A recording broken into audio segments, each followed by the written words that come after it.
The owner of the Ottawa Senators, Eugene Melynk, is recovering in a Toronto hospital today following a successful liver transplant. He found a living donor after going public with his story last week. The team made a plea and hundreds of people came forward to be tested. But for hundreds more other people waiting for a transplant, publicity is not a luxury they have.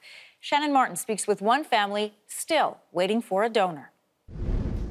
Another MRI. Keeping track of treatment is now a full-time job for these retirees. Or August booked yet. David Dadson is living with severe liver disease. The only cure is a transplant.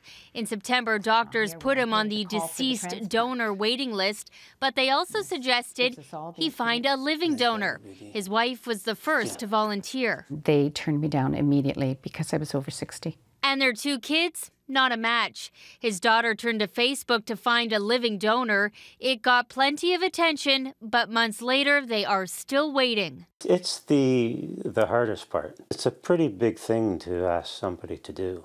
We wouldn't be making this public plea unless it was a very urgent and serious situation. Within hours, more than 500 potential donors offered to help Ottawa Senators owner Eugene Melynk.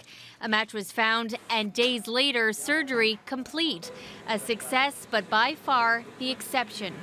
Right now in Ontario, 217 people are waiting for a life-saving liver transplant. The reality is, some will die waiting. The average wait is 7 months.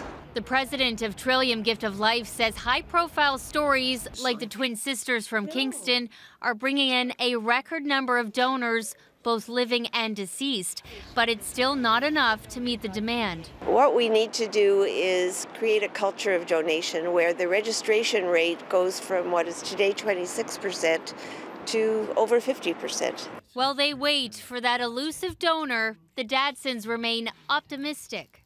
We're pretty positive, aren't we? Yes, You just sort of think, you know what? We're waiting, but it's going to happen. It's going to happen. Shannon Martin, CBC News, Burlington.